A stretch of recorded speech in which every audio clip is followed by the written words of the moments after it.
Assalamualaikum warahmatullahi wabarakatuh. Hai guys, apa khabar korang? Terima kasih sebab sudah klik video ni dan jangan lupa tekan tombol subscribe. Kembali lagi bersama saya AA berbagi info dan kisah menarik. Oh, sebelum tu jangan lupa tekan tombol subscribe, tekan loncengnya juga. Sebelum start video kali ni, saya nak tanya korang dah rasa dah It's Me Mr. Kudap? Jadi produk It's Me Mr. Kudap ni, dia orang ada dry vegetable, dry fruit dan juga salted egg fish skin. Jadi fish skin ni dia guna dory skin tau. Saya sekarang ni pun dah addict gila dengan jajan-jajan ni. Buah ni sedap gila sebab dia rasa manis buah, dia bukannya rasa manis gula. So ini memang sedap. Dry vegetable dia ni pun sedap juga, shockingly sedap. Saya dah rasa dah. Kalau dry vegetable ni saya paling suka mushroom shiitake sebab dia ada shiitake mushroom tau dalam ni, dan juga bendi, dan banyak lagi tahu sayur-sayur dia campur dalam ni, dan semuanya saya rasa sedap-sedap. Serius lah. Kecok dia. So kalau korang nak dapatkan produk ni, korang boleh pergi ke ruang description dekat bawah. Saya akan tinggalkan link Shopee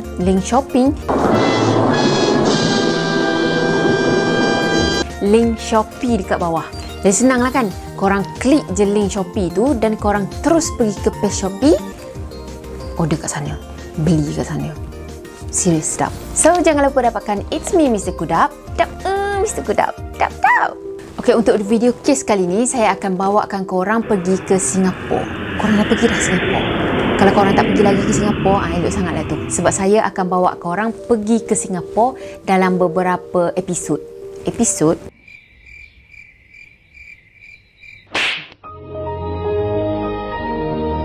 Macam rancangan TV pula. Dalam beberapa video. So adalah beberapa video tentang kes jenayah yang berlaku kat Singapura yang saya dah prepare untuk korang. Sebenarnya kan ada cerita lucu. Saya rasa lucu sangat. Tolong gelakkan saya. Okey, ceritanya tu, kes ni sebenarnya saya dah rakam dah. Dah siap, settle tahu tak. Tapi sekali bila dengar balik tak ada suara. Itulah masalahnya bila buat kerja tapi tak double check. So kalau korang buat apa-apa tu, please double check lah, untuk pastikan yang apa yang korang buat tu betul, tak tersalah langkah macam saya. So kalau korang dengar suara saya macam kasar-kasar sikit, yelah tu, dah sampai masa dia untuk berhenti bercakap. Tapi saya nak kena siapkan juga video ni, okey?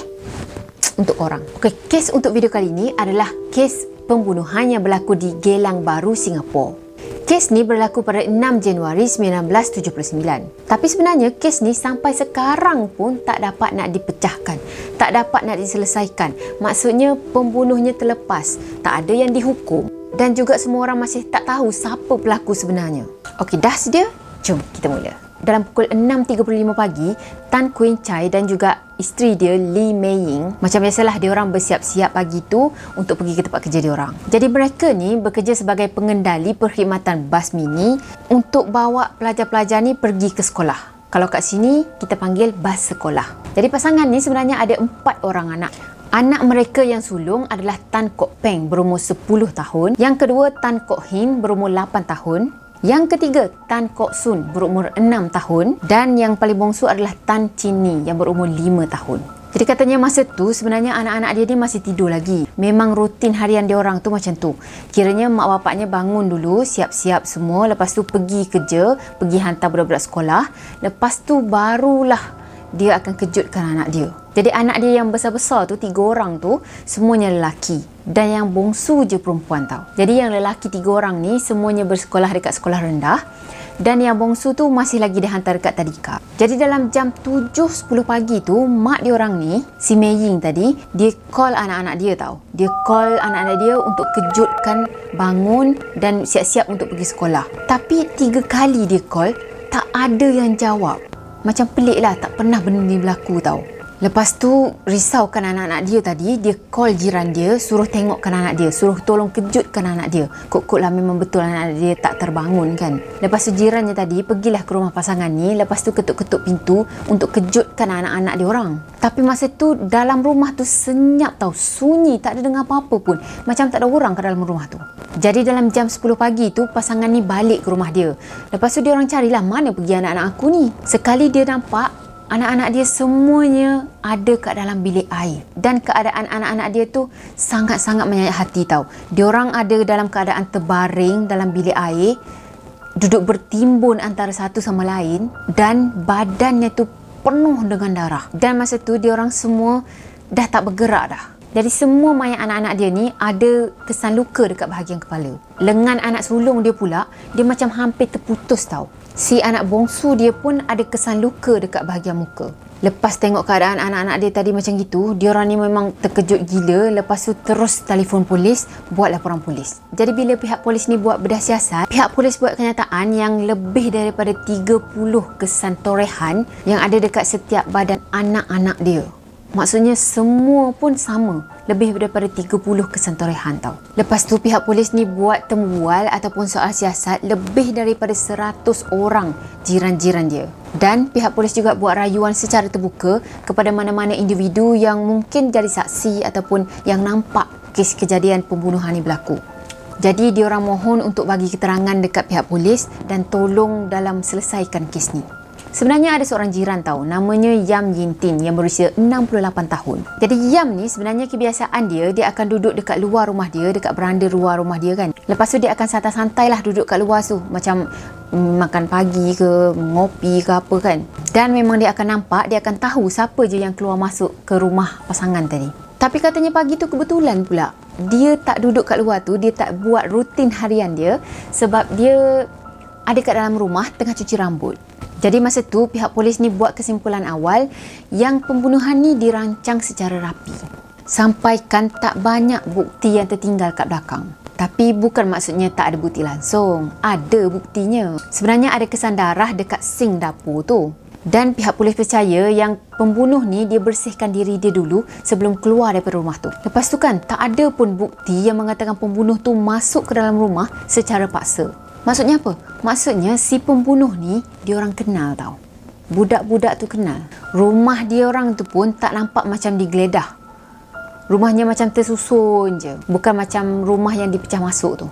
Dan tak ada barang yang dilaporkan hilang. Jadi senjata pembunuhan tu pihak polis tak pernah jumpa. Dan mereka percaya yang pembunuh ni menggunakan alat pemotong macam pisau atau belati macam tu. Katanya mungkin anak sulung pasangan ni dia bergaduh dengan si pembunuh ni tau. Sebab ada helaian rambut yang panjang dekat tangan dia. Tapi logik jugalah kalau nak cakap dia tu melawan. Sebab tangan dia tadi kan hampir putus kan.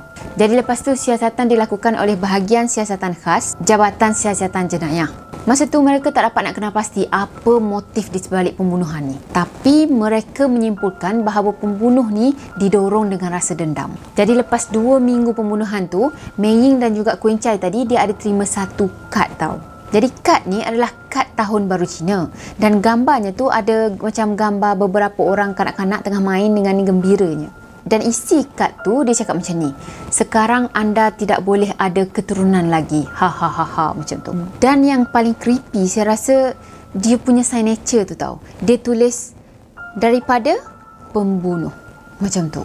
Dan kad tu sebenarnya ditulis dalam bahasa Cina. Jadi masa tu pihak polis ni percaya yang pelaku ni kena rapat dengan keluarga mangsa. Dia selalu datang ke rumah mangsa dan juga ditahu yang Mei Ying ni dah buat pensterilan ataupun untuk mencegah daripada hamil lagi lepas ni. Jadi dia buat pensterilan tu lepas dilahirkan anak bongsu dia tadi. Pengirim kad ni juga panggil Kuing Chai dan juga Mei Ying tu dengan nama khas dia orang ataupun macam nama orang-orang dekat lah yang panggil. Dia panggil dengan gelaran Ah Chai dan juga Ah Eng. Sebenarnya ada petunjuk daripada seorang saksi tau. Dan saksi ni boleh dikatakan kuat jugalah, kukuh juga saksinya untuk tangkap pelaku ni. Jadi saksi ni adalah seorang pemandu teksi. Dia cakap dalam jam 8 pagi tu, dia ada ambil seorang lelaki yang berumur lebih kurang 20-an macam tu, dekat dengan blok 96 sepanjang jalan Kalang Baru. Jadi tempat tu kiranya berhampiran dengan tempat kejadian pembunuhan tadi. Driver teksi tu cakap yang lelaki tadi cepat-cepat macam bergegar-gegar selari anak macam tu, cepat-cepat masuk ke dalam teksi dia. Dan katanya dia perasan ada kesan darah dekat sebelah kiri tubuh lelaki tu. Yang peliknya lelaki ni bawa pisau tau. Sebab dia dengar pisau tu terhantuk dekat pintu teksi dia tu. Lepas tu lelaki ni turun dekat Lavender Street. Jadi daripada ciri-ciri ini, Kuan Chai tadi dia cuba untuk padankan dengan orang-orang yang dia kenal. Dan orang yang dia syak tu adalah salah seorang daripada jiran dia yang merupakan warga negara Malaysia. Jadi katanya lelaki ni memang rapatlah dengan keluarga dia. Memang selalu datang ke rumah dia. Boleh kata hari-hari akan datang ke rumah dia untuk gunakan telefon. Malah katanya lelaki ni rapat dengan semua anak-anak dia. Dan budak-budak tu panggil dia dengan gelaran pakcik. Lepas tu jiran dia orang ni kena tangkap. Dan masa tu pihak polis ni panggil balik driver taksi tadi untuk buat pengecaman. Betul ke lelaki ni yang naik taksi kau kan? Lepas tu pemandu taksi tadi buat pengecaman. Dia cakap, ya, inilah lelaki yang naik taksi dia masa tu. Tapi sebab kurang bukti untuk menghubung kaitkan lelaki ni dengan pembunuhan tu, jadi pihak polis ni tak ada jalan lain, mereka terpaksa bebaskan lelaki ni. Tak lama lepas tu lelaki ni keluar daripada blok 58 tu. Pada 12 Januari 2017, ada seorang YouTuber ni yang bernama Kelly Ellis. Dia pun ada buat juga video tentang kes ni. Dan katanya dia meneliti rekod awam Singapura, yang mana lepas tu dia ungkap butiran-butiran lain. Antaranya adalah macam mana si Mei Ying ni boleh membalikkan prosedur pensterelan dia tadi dan dia dapat melahirkan seorang anak lelaki. Jadi yang jadi panas dia punya video masa tu bukan semata-mata sebab konten ni tau, tapi disebabkan ada salah seorang daripada viewer dia yang katanya YouTuber juga. Dia tinggalkan komen dekat ruang komen tu dan dia ceritakan sebenarnya apa yang jadi. Katanya dia tu familiar dengan kes ni. Dia macam dia tahulah, mungkin dia orang sana juga kan. Katanya Kuan Chai dan juga Mei Ying ni sepatutnya beli beberapa nombor 4D tau. Korang tahu tak apa tu nombor 4D? Saya tak tahulah. Innocentnya nombor 4D pun tak tahu. Okey, kalau tak salah nombor 4D tu macam nombor ekor lah. Kalau salah, nombor 4D tu nombor kepala. Okey, jadi pada satu hari tu, nombor yang sepatutnya mereka beli menang tau. Jadi mungkinlah mereka bertiga ni berbakat. Dia fikir, oh nombor ni akan keluar nanti, nombor ni akan keluar. Lepas tu, kau ambil lah duit ni, kau pergi tikam. Mungkinlah macam tu kan. Tapi lepas dah tahu dah dia orang menang, lelaki tadi pergi minta duit kemenangan daripada Kuan Chai dan juga Mei Ying ni. Tapi masa tu Mei Ying dengan Kuan Chai cakap dia terlupa nak beli nombor tu tau. Mungkin dia orang masa tu adalah bergaduh sikit kan. Yelah, siapa yang tak marah kalau dah cakap dah kau kena beli nombor ni keluar tau, nombor ni keluar. Sekali keluar dan tak beli pula tu, memang siapa-siapa pun akan gaduh lah. Tapi yelah, kalau gaduh pun apa yang dapat kan, memang tak beli, macam mana nak buat kan. Tapi tak lama lepas tu Kuan Chai dan juga Mei Ying ni dia pergi beli sebuah bas mini untuk buat perniagaan pengangkutan bas sekolah dia. Masa tu lelaki tadi fikir sebenarnya pasangan ni beli tau nombor 4D tu, tapi dia makan seorang, dia tak nak bagi duit tu tau. Jadi apa lagi, lelaki ni hangin lah kan. Dan katanya lelaki tu dia terlibat dengan geng tau. Dia macam geng kongsi gelap macam tu lah. Jadi pasangan ni dan juga jiran-jiran kawasan situ memang takut dengan lelaki ni. Lepas tu semua mangsa tadi dikebumikan pada 7 Januari 1979. Jadi mereka dikuburkan di tanah perkuburan Choa Chu Kang dengan beberapa barang peribadi masing-masing. Tak lama lepas tu ibu bapa diorang ni jual bas mini diorang dan diorang berhenti daripada perniagaan bawa bas mini tu. Lepas tu diorang bekerja dekat sebuah syarikat yang menghasilkan bahan-bahan PVC. 5 tahun lepas kejadian, Li Mei Ying ni dapat mengandung lagi sekali lepas dia buat pembalikan pensterelan tadi dan dilahirkan bayi lelaki. Jadi sebenarnya kes ni ada part horornya juga tau. Sebab lepas pembunuhan berlaku, jiran-jiran ni ada cerita yang dia nampak ada anak-anak berlari-lari dekat kawasan rumah tu. Kawasan rumah pasangan tu. Dan mereka biasanya beraktiviti pada waktu malam ataupun pada waktu pasangan tu tak ada kat rumah. Jadi beberapa orang jiran juga cakap yang diorang memang pernah nampak ada anak-anak yang berlari dalam rumah tu masa diorang tengok ikut tingkap dapur. Jadi kiranya tengok daripada kejauhan macam tu lah. So guys, apa pendapat korang? Sebenarnya ada yang komen tau. Diorang cakap mungkin pasangan ni tahu sebenarnya siapa yang bunuh anak-anak diorang. Tapi sebab orang tu terlibat dengan geng kongsi gelap tadi, so diorang pun macam takut untuk cakap dengan polis tu yang lelaki ni yang bunuh. Satu lagi yang jadi persoalan, kenapa lepas kes pembunuhan tu dia jual bas mini dia? Kalau betul lah dengan beli bas mini tu tak ada kaitan langsung dengan kes ni, kenapa dia kena jual bas mini tu? Ada yang cakap juga mungkin dia jual bas mini tu untuk bayar balik duit yang sepatutnya dia bagi ke orang tu. Tapi ini adalah spekulasi daripada netizen je tau, bukannya fakta. Sebab kalau benda tu fakta, benda ni datang daripada pihak polis. Tapi ini memang kes ni tak diselesaikan dan penjenayahnya pun sampai ke sudah tak ditangkap. Sampai sekarang dah umur berapa dah kalau kira? Mungkin dah tak ada dah pun. Okey, pengajaran dalam kisah kali ini banyak sebenarnya, tapi saya ambil satu je lah. Jangan gelapkan mata kita dengan wang. Bila dah gelap mata, semua benda pun boleh jadi. Yang baik boleh jadi jahat. Okey guys, saya dah cerita, korang pun dah dengar, dan terima kasih sebab korang dah dengar sampai ke saat ni. So, untuk korang yang belum dapatkan produk It's Me Mr. Kudap yang ada kat belakang ni, korang boleh pergi ke ruang description dekat bawah. Klik je dekat situ, pergi order kat Shopee. Confirm sedap. Okey, maaf kalau ada yang terkurang daripada saya, dan maaf juga kalau saya ada menyentuh sensitiviti setengah individu. So, kalau korang suka video ni, jangan lupa tekan tombol like, komen, share dan juga subscribe. Jumpa lagi di next video. Bye-bye. Assalamualaikum warahmatullahi wabarakatuh. Bye-bye.